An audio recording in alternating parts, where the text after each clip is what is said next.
What's up, guys? Welcome back to Rosie Wrestling. I'm Safe. And I'm Massa. And today it's another edition of Views from Rosie, and we're going to be talking about the latest Raw.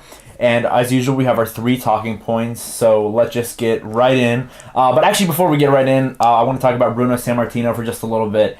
They had a tribute for him before Raw kind of started. All the superstars were out on the Titantron. And Bruno, I mean, obviously, rest in peace. He lived a really long life, and he was one of the pioneers of professional wrestling. If it wasn't for him, many of us probably wouldn't be watching, because he really paved the way for a lot of wrestlers. Without Bruno Sammartino, there is no wrestling in general. He definitely deserved Hall of Famer, has done so much for the company, so much for the business, and our condolences to his families and our prayers go out to them. So now let's actually go into our 3 talking points, and our first one has to do with Kevin Owens and Sami Zayn. So they have the Kevin and Sami show, the debut of the Kevin and Sami show. So this is kind of going to take the place of Miss TV on Raw, and now Miss TV is obviously going to be on SmackDown. But their guest is Kurt Angle. What did you think of this whole segment? I think that these two guys are probably the funniest I've seen in such a long time. It was absolute gold. You know, the first, getting that chair for Kurt Angle, that beach chair, and Sami singing and getting out the glasses, and these guys are hilarious. I feel like we need some comedy, and these guys never split them up. I love it. Yeah, honestly, really entertaining, and they're probably just going to start feuding with Kurt Angle now. I mean, they're just forever going to be feuding with authority figures. Now we have Vince McMahon come out 80 years old. We could even see them go back to SmackDown next year and start feuding with Paige or something. But yeah, obviously, very entertaining segment from 2 very entertaining guys. Kurt Angle held his own as well in this segment. This set up for Braun and Bobby Lashley against Kevin and Sami. And let's just go and talk about that right now before we get into our second talking point. And this was a pretty fun match. Lashley and Strowman obviously got the victory. Strowman, still looks very strong, super over with the fans. They really have to pull the trigger with him and give him the title within the next few months. But what do you think, Lashley? What do you think the plans are for Lashley moving on from here? See, I was thinking about it. We have Braun Strowman, who's clearly the crowd's favorite. He's also super agile. He performed a drop kick on the outside, which made me think of 305 Live.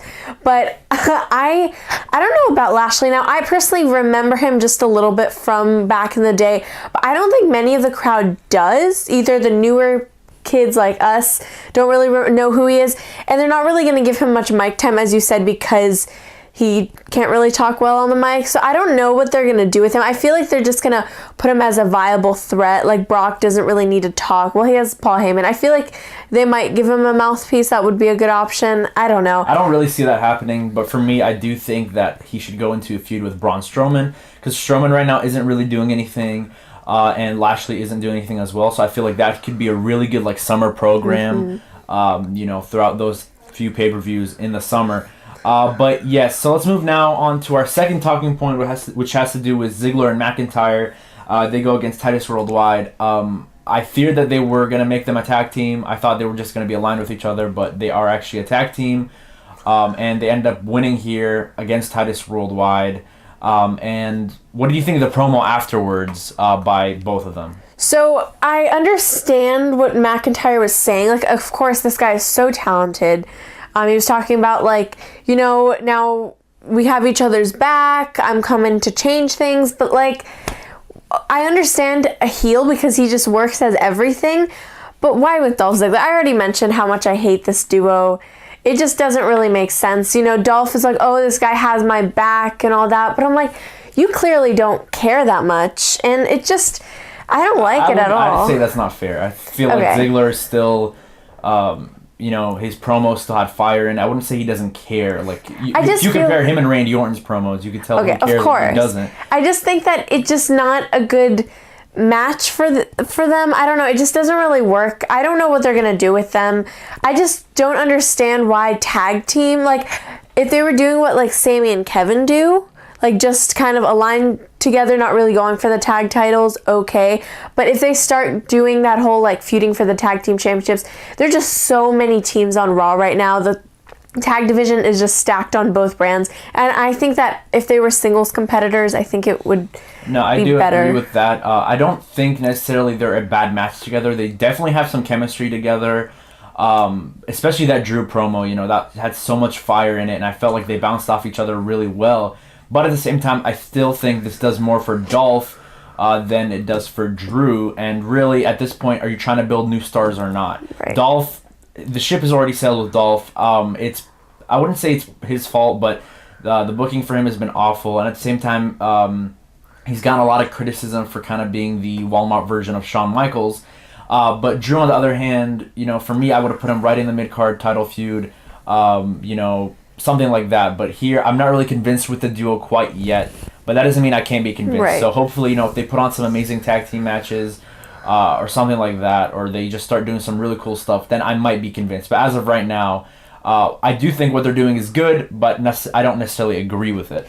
So now let's move on to our third talking point, which has to do with the main event. Last week, we had the men's 5-on-5 main event, and this week we have a women's 5-on-5 main event. So it's the newly acquired Riot Squad teaming up with Mickie James and Alexa Bliss going against the Babyfaces, which includes Ember Moon, Nia Jax, Sasha Banks, Bayley, and Natalya, who's also just come from SmackDown.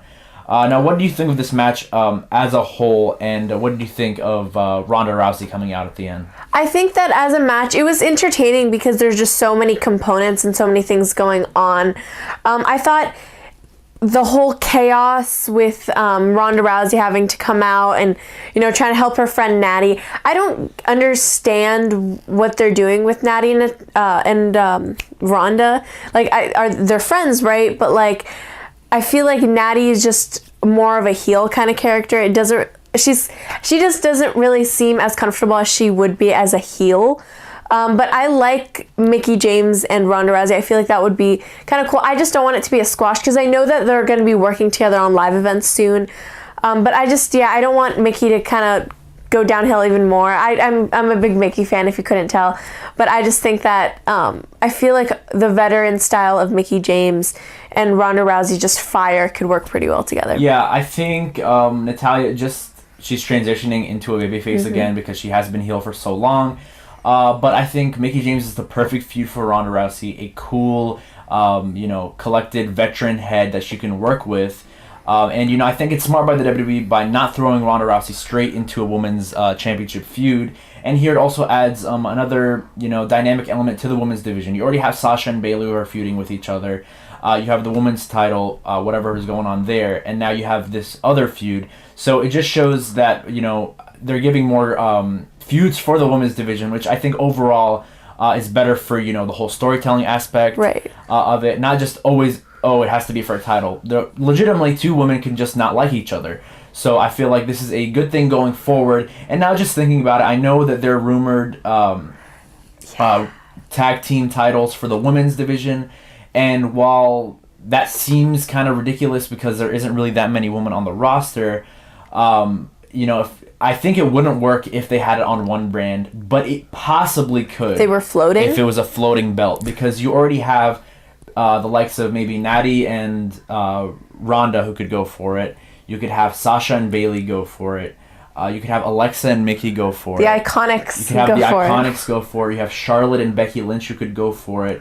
You could have Naomi and whoever go for it. Even if the Bellas come back, let them go for it. So yeah, I think I'm not totally against that idea if it was a floating belt, because I feel like it would give something else for the woman to do. But also the pay-per-views now are also co-branded, so I feel like it would work a little bit better. But hopefully you guys enjoyed this video, and tell us what your thoughts are on Raw or about Raw in the comment section below. Don't forget to like, share, and subscribe to Rosie Wrestling, and we'll see you guys in our next video. Bye!